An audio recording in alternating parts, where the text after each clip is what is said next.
बढ़ेंगे आगे। खबर अब पटना से, जहां पर वक्फ पर AIMPLB का प्रदर्शन हुआ। तेजस्वी यादव के साथ लालू यादव भी इस प्रदर्शन में शामिल हुए। वक्फ संशोधन बिल के विरोध में यहां मुस्लिम संगठन एक साथ उतरे। मुस्लिम पर्सनल लॉ बोर्ड के नेतृत्व में ये प्रदर्शन किया गया। कई धार्मिक सामाजिक संगठन भी इस प्रदर्शन में शामिल हुए। वक्फ संशोधन बिल का विरोध कर रहे हैं मुस्लिम संगठन।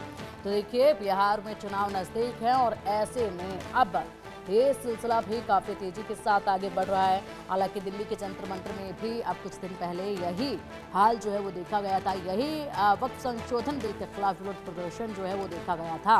और ऐसे में तमाम जो मुस्लिम संगठन है वो वक्फ संशोधन बिल का विरोध कर रहे हैं, उसमें बदलाव वो नहीं चाहते हैं। ऐसे में लगातार ये विरोध प्रदर्शन जो है वो तेज होता जा रहा है और इसमें आज खुद तेजस्वी और लालू यादव भी एक साथ एक मंच पर शामिल हुए। और लालू यादव की तबीयत खराब होने के बावजूद भी वो यहाँ इस प्रदर्शन में पहुंचे और साथ ही तेजस्वी ने मंच से हुंकार भी भरी और कहा कि हम आप लोगों के हाथों को मजबूत करने के लिए यहाँ आए हैं।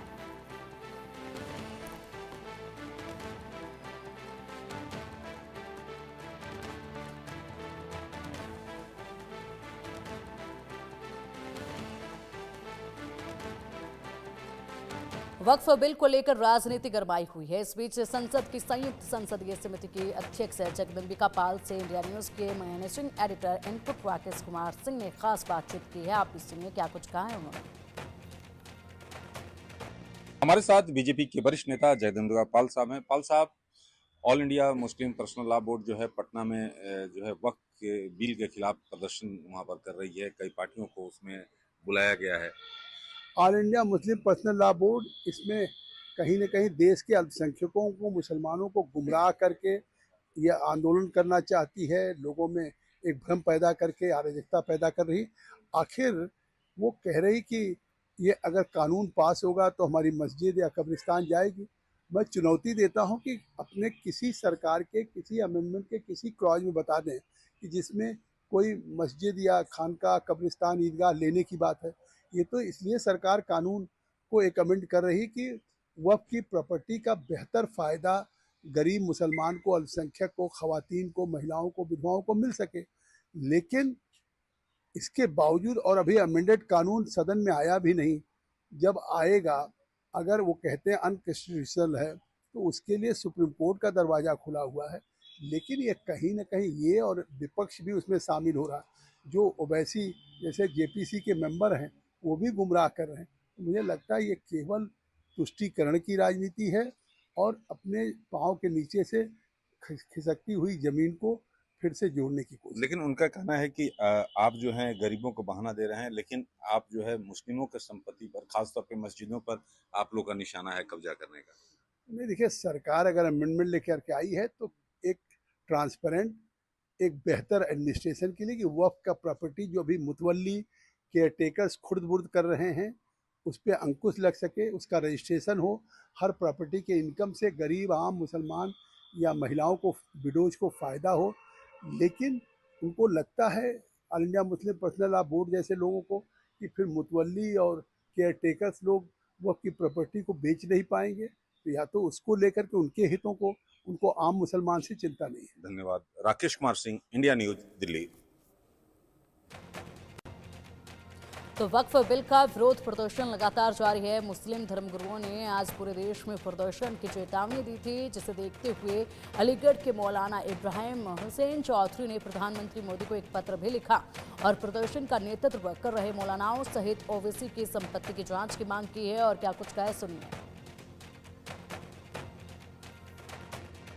वक्फ बोर्ड बिल के विरोध में मुस्लिम समुदाय ने एक बड़े आंदोलन की चेतावनी दी है। उन्होंने कहा है कि दिल्ली में बड़ा प्रदर्शन होगा और ऐसे में अलीगढ़ से मौलाना इब्राहिम हुसैन ने एक पत्र इसी प्रदर्शन को देखते हुए प्रधानमंत्री नरेंद्र मोदी को लिखा है। आखिर पत्र क्या है मुफ्ती साहब, क्या पत्र लिखा है आपने?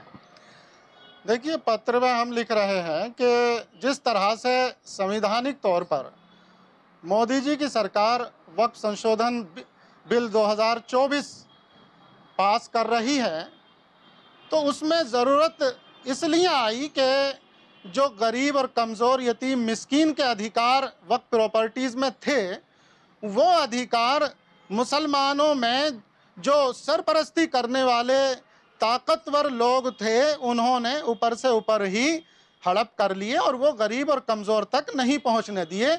यानी कि वक्फ प्रॉपर्टीज़ को तमाम जो सरपरस्ती करने वाले लोग थे, मान लीजिए मुस्लिम पर्सनल लॉ बोर्ड है, ओवैसी है, या इन्हीं के साथ साथ में और भी जमातें हैं और इनसे जुड़े हुए और भी जिन्होंने भूमाफियागिरी करके तमाम वक्फी प्रॉपर्टीज़ पर अवैध कब्जे जमाए और जो ज़रूरतमंद थे, मुस्तहिक थे, उन्हें उनके करीब तक नहीं आने दिया गया। और इसी वजह को देखते हुए कब्जे मुक्त कराने के लिए और गरीबों को, यतीमों को लाभ पहुंचाने के लिए जो सरकार बिल संशोधन कर रही है, तो उसमें अब यही लोग आके जो है उसमें रुकावट डालने का काम कर रहे हैं। तो हम एक ऐसा पत्र तैयार करके माननीय प्रधानमंत्री जी के लिए भेज रहे हैं, जिसमें हमने इन तमाम लोगों की उच्च स्तरीय जांच गठित करने की बात उसमें लिखी है कि इनके दौरान के किन किन प्रॉपर्टीज़ पर कब्जा हुआ, इनकी कितनी प्रॉपर्टीज़ हैं, इनकी निजी तौर पर कहाँ से आई हैं, और फिर ये जो कार्यकारिणी परिषद होती हैं, वक्फ बोर्ड की हों या अल्पसंख्यक संस्थानों की हों, तो मुस्लिम पर्सनल लॉ बोर्ड और इनके सहयोगियों के ही मेंबर इसमें रहते हैं। और फिर किस तरीके से विशेष दर्जा प्राप्त करके ये लोग जो अधिकार सरकार द्वारा दिए जाते हैं और उन्हें खुद ही हड़प कर लेते हैं और गरीब तक नहीं पहुंचता है, कमज़ोर तक नहीं पहुंचता है। तो एक लंबे टाइम तक ऐसा सिलसिला चला। अब आकर के जब इसमें सुधार की बात आ रही है, न्याय दिलाने की बात आ रही है, तो ये गैर संवैधानिक तौर पर इसमें फिर 26 तारीख से जो सरकार को डराने के लिए और गैर संवैधानिक तौर पर जो है फिर धरना प्रदर्शन करने जा रहे हैं। तो फिर ये कैसे, कब तक चलेगा? उस जो कमज़ोर तबका है उसे न्याय कैसे मिलेगा? अब आप किस किस की जांच की मांग कर रहे हैं इसमें? अब जो जांच के लिए पत्र लिखा है आपने, कौन कौन लोगों की जांच होनी चाहिए? ये जो लोग वक्फ बोर्ड की और अल्पसंख्यक संस्थानों की सरपरस्ती करते आए हैं, उसमें मेंबर रहे हैं, और जिन लोगों के पास वक्फ की प्रॉपर्टीज़ पर कब्जे जमाए हुए हैं, मुस्लिम पर्सनल लॉ बोर्ड के बहुत सारे लोग हैं जो अगुवाई कर रहे हैं जो इस धरने प्रदर्शन की, और जो ओवैसी हैं, और जो इनके साथ में और भी भूमाफिया किस्म के लोग इनमें साथ में जुड़े हुए हैं, वो सब जो अगुवाई कर रहे हैं उनकी सबकी डिटेल्स मिल जाएंगी, और उनकी भी मिल जाएंगी जो वक्फ बोर्ड में और अल्पसंख्यक संस्थानों में